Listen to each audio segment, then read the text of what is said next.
Imagine this. Paano kung ipinanganak ka isang araw na may taglay na kapangyarihan? Kapangyarihan na kayang magbigay buhay. Kapangyarihan na kayang magbigay sa iyo ng kakayahang gawing realidad ang kahit na anong pangarapin mo. Ngunit imbis na pahalagahan mo ito, binaliwala at itinapon mo lang. Isang malaking katangahan, hindi ba? Ganyan na ganyan lang naman ang ginagawa ng maraming lalaki tuwing nagpapakawala sila ng kanilang similya. Makinig ka dahil mahiwaga ang sunod kong sasabihin. Ang hindi makakaunawa ay pagtatawanan lang ito dahil mababaw sila mag-isip.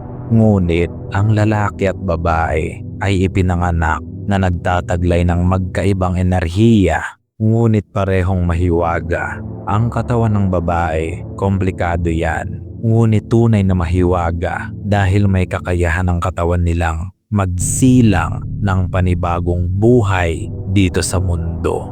Marahil normal na ito kung titingnan. But think about how powerful it is being able to create a new life. Ngunit pagdating naman sa mga lalaki, ito ang kahiwagahan sa katawan natin. Mayroon din tayong kakayahan na magbigay ng panibagong buhay sa mundong ito.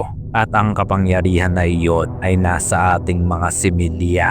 This energy inside you is so powerful that it can create life. Nauunawaan mo ba kung gaano ito kahalaga? O sadyang mababaw ka lang talaga mag-isip dahil ginagawa mo lang biro ang lahat ng bagay? Kaya pati buhay mo, isa na ring malaking katatawanan. Kaya bago ako magsimula, ipapaalala ko lang para hindi naman masayang ang oras mo. Ang video na ito ay hindi para sa lahat dahil hindi lahat ng lalaki ay may kapasidad na makaunawa sa mga salitang sasabihin ko rito. Dahil bago ang sasabihin ko rito at marahil ay konti pa lang ang nakakaalam ng topic na ito. Baka hindi ka pa nga rin handa na makinig ang sasabihin ko. At kung gayon nga, makakaalis ka na. Para lang ito sa mga lalaking handang makinig at matuto ng mga bagong kaalaman. In this video, I will talk about the power of semen retention. Just don't forget to like and subscribe if you want a semen retention series. Let's begin. What is semen retention?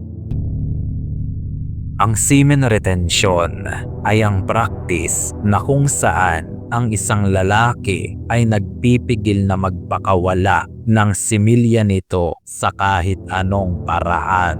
Pakikipagtalik man yan o pagsosolo, you are retaining your seeds. Kaya nga tinawag na retention. Ibig sabihin, pagpapanatili ng similya sa iyong katawan. Sa practice na ito, ititigil mo ang pagsosolo at maging pakikipagtalik ay dapat mo ring itigil.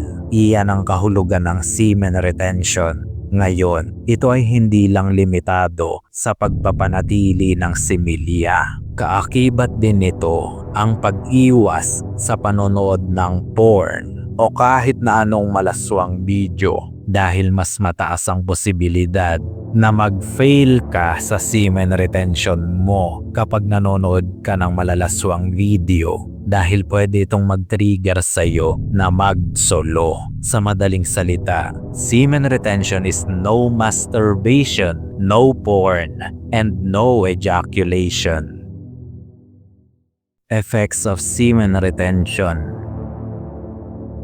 Ang semen retention ay maraming epekto sa katawan ng lalaki. Hindi lang ito basta ginagawa. Ginagawa ito dahil may purpose.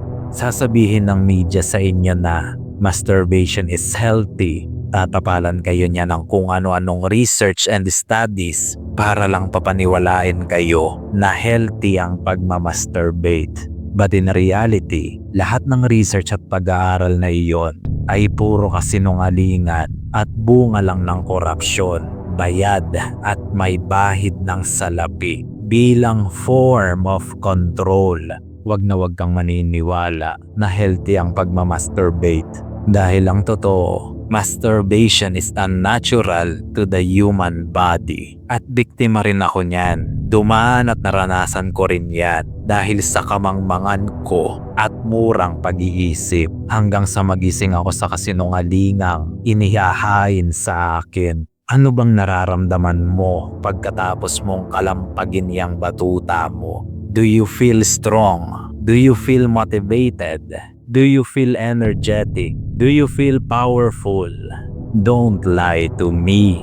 Pare-pareho tayong lalaki rito. And the truth is, nanghihina ka pagkatapos nito. Nanlalambot ka at inaantok na parang tamad na tamad ka at wala nang gana sa buhay. Gusto na lang ay humilata, magpahinga o di kaya ay matulog. Ang iba pa ay nakakaramdam ng pagkadismaya sa sarili na parang nandidiri ka sa ginawa mo at nakokonsensya ka sa kababuyan mo sa sarili mo. Ngunit para sa mga cheap at mahihinang lalaki, hindi na sumasagi sa isip nila yan. Hindi sila nandidiri sa ginawa nila dahil wala silang kamalayan na nakakaawa ang ginagawa nila. Ganyan kapag alipin ka ng libog at walang ibang nasa isip kundi tahong. Mga inaamag na ang utak kaya makikita mo sa kilos nila na proud pa sila sa mga ganyang gawi. Mga nakakaawang tigang na walang ibang gustong gawin sa buhay kundi mga alipin ng bayag. How to retain your seed. Ang magandang epekto ng semen retention ay mararanasan mo lang sa pagtagal mo sa proseso nito. 1 linggo o 2, 1 buwan o 5. Iba't iba ito ng epekto. Ngunit ito lang ang paalala ko, kung gagawin mo ito, makinig ka. Retaining your seed is actually healthy and has a lot of benefits. Ngunit hindi ito madali. Maraming lalaki ang nabibigo. Taunang 3 araw pa lang, pumapalya na agad sila at nagpapatalo sa tawag ng bayag. 3 o 7 araw pa lang, magre-relapse na agad sila. Nabigo na, nagpaputok na dahil hindi kayang labanan ng init. Dahil hindi naman talaga ito madali. Lalo na kung maraming distractions at temptations sa paligid mo. Tipong isang click mo lang sa cellphone, scroll ka lang ng konti, ang dami ng tukso na bubungad sa'yo at magti-trigger na mag-fail ka. Kaya't paalala ko lang, sa pagtagal mo sa semen retention, sa pagtindi ng pagnanasa, pataas ng pataas ang sexual energy mo dahil para kang nasa fasting state niyan.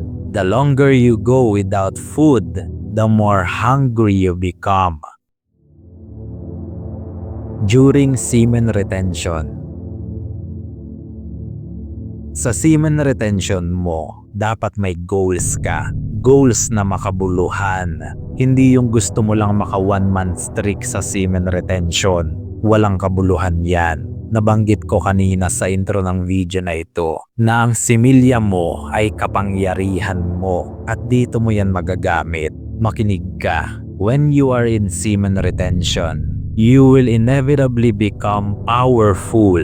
Mararamdaman mo ito na para bang punong-puno ka ng enerhiya at kayang-kaya mong i-conquer ang buong mundo. Hindi ako nagbibiro at hindi lang ako ang nakaranas niyan. Maraming testimonials tungkol dito at yan ang kailangan mong samantalahin habang nasa semen retention ka. Kapag unti-unti mo nang nararamdaman ang kakaibang epekto nito, gamitin mo agad ito para sa mga makabuluhang gawain.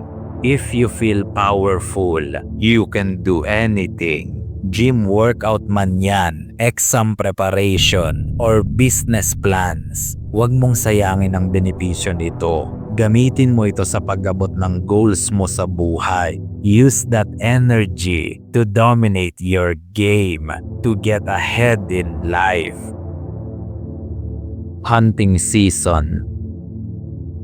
Ngunit ito ang mapait na realidad tungkol sa epekto ng semen retention sa katawan at psychological aspect ng lalaki. Base sa aking karanasan at sa ilan na ring testimonial, may nagiging negative effect ang semen retention kapag hindi mo alam kung paano ang tamang proseso nito. Diyan papasok ang hunting season. You see, hindi habang buhay naka-semen retention ka. Yan ang realidad. Lalo na kung may asawa ka o partner, hindi nyo maiiwasang maging intimate sa isa't isa. Kaya dapat mayroon ka lang hunting season na tinatawag. Kung saan, sa season na yon, sisimulan mo ang semen retention para mas maging productive ang bawat araw mo. At sa pamamagitan ng semen retention, you will enter the hunter mode.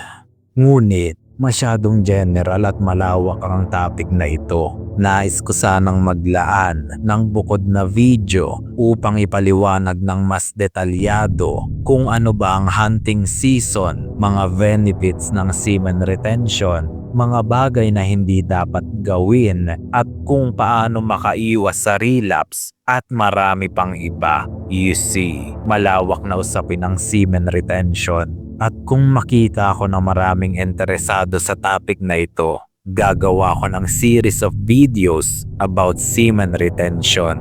So type your comment kung interesado ka ba dito and don't forget to like the video. Gayunpaman, marami nga ang makakapakinig, ngunit iilan lang ang makakaunawa. Hanggang sa muli nating pagkikita, mga tapat kong kawal.